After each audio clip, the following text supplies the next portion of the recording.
Well, I know you're up in heaven, but damn, it hurts like hell. 'Cause I'd just be pretending if I said anything else. And I know God don't make mistakes, but this sure feels like one. That won't change the facts, that won't bring you back. So I'll cry 'cause it's over, and smile because we had you. Packed a whole lot of living even though it ended all too soon. And in time I'll start healing, but even when I get that feeling, no matter where I go or what I do, I'll never not remember you.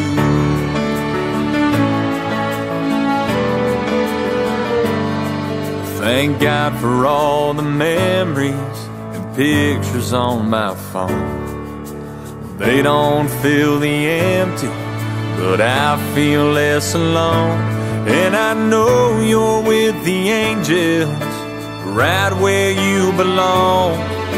'Cause you were one to us, you left a legacy of love. So I'll cry 'cause it's over, and smile because we had you. Packed a whole lot of living even though it ended all too soon. And in time I'll start healing, but even when I get that feeling, no matter where I go or what I do, I'll never not remember you.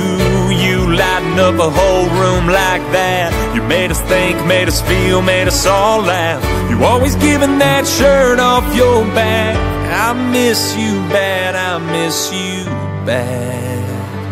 So I'll cry 'cause it's over, and smile because we had you. Packed a whole lot of living even though it ended all too soon. And in time I'll start healing, but even when I get that feeling, no matter where I go or what I do, I'll never not remember you. Oh, I promise you, I'll never not remember you.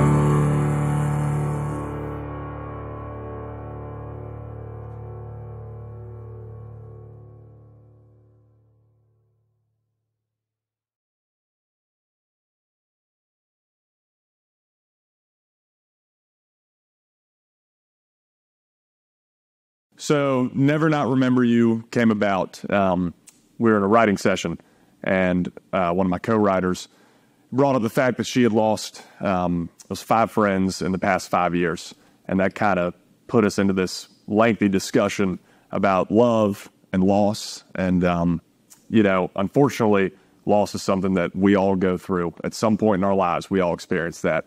And even though everybody's situation, everybody's pain is different, that process of grief is something that's truly universal. You have the moments at the beginning where it hurts like hell, and you don't really know how you're going to make it to the next day and how you're going to move on from it.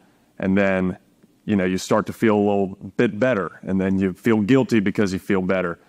But as time goes on, you learn to take a more happy approach of cherishing those moments that you had with that person and remembering that person in a positive light. And then, it never really gets okay. You never get used to that pain, used to that grief, but you at least learn how to put one foot in front of the other and deal with it. I wrote the song with Victoria Shaw and Seth Mosley, 2 incredible writers and producers that I've written a lot of my songs with. And, once we kind of realized where we were going with it, and the fact that this song maybe had the opportunity to help some people that had gone through bad times and gone through loss, it became pretty easy after that to write the rest of the song, and the words just kind of spilled out just because we were being raw and we were being true.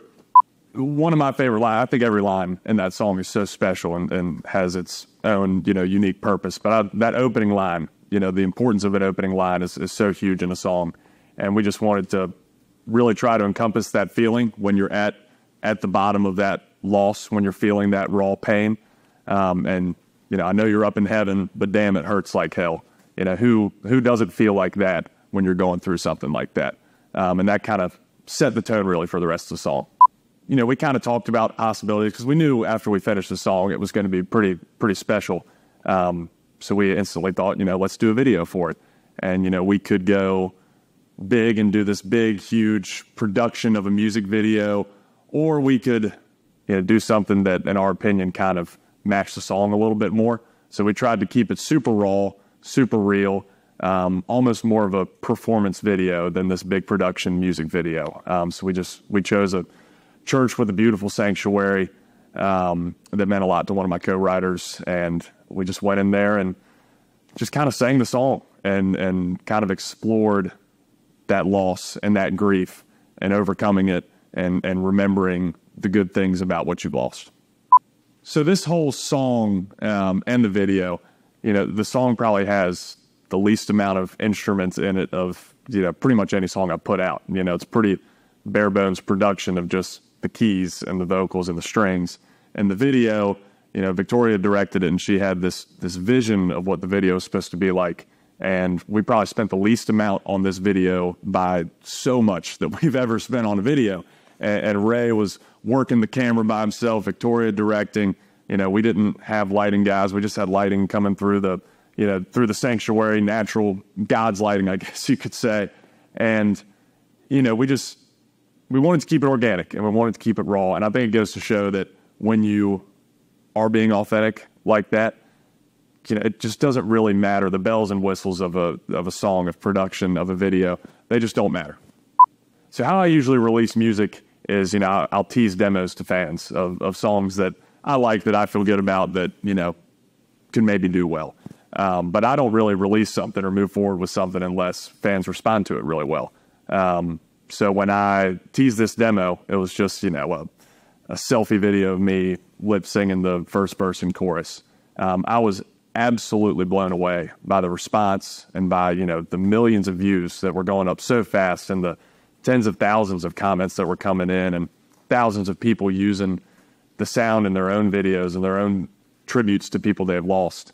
I've never really seen a response to one of my songs quite like that.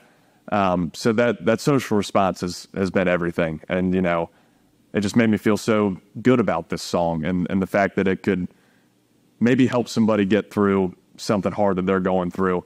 You know, that means everything to me. You know, music is one of those things that can truly be healing. And I think that's exactly what this song is. Or what means so much to me with this whole thing is that they're using these words and this music to share their most personal stories, and the stories of people that truly meant the world to them. And you know, I see every one of them. I look through all of them. I have scrolled through like all 40,000 of those comments on that first tease video, just because, you know, that's why I do this. And that's what brings me the most satisfaction as an artist and as a musician, is seeing stuff like that. So I can't say how much it means. So as a performer, you know, there's such a high when you get on stage and when you're playing in front of a crowd. But kind of similarly and on that same level is the songwriting process and being a songwriter. And, you know, you show up in a room every day, and you might, you know, it might be with two people that you know really well. It might be with three people that you don't know or never met before. In this case, it was two people that I know really well. And, you know, when you walk in there, nothing's been made. Nothing's been created. There's no song. But you sit there and you start talking, and maybe somebody has an idea. Maybe somebody has a melody. Maybe somebody, you know, has just something they want to talk about, or something that they know somebody that's been through something. But you start talking, and slowly a song starts coming together. And there's no better feeling than at the end of that session, you listen back to what you've created. And, you know, in this case, with this song, just this beautiful, beautiful song that was so raw and so organic, and that, you know, could hopefully help some people. It's just such a high that I'll never get over. And that's why, you know, I think we have the best job in the world, and, you know, every day is just so amazing. And then you go out on the road, and, you know, people are singing these songs back to you, these songs that you created out of nothing. They're sitting in a crowd, and they bought a ticket to be there, and maybe they bought a T-shirt or whatever, but they're looking at you and they're singing those songs back, and they're having fun, or they're laughing, or they're crying. It's so amazing. And you kind of got to wake up every day and be really thankful that, you know, we were put in this position. And that day, you know, I walked into the room, and in my mind, I kind of thought we were going to write something up-tempo and fun. These are the same people that I wrote Can't Dance with and, New Normal and all that stuff. And that just wasn't in the room that day. It was something different. It was something that we've never dove into before.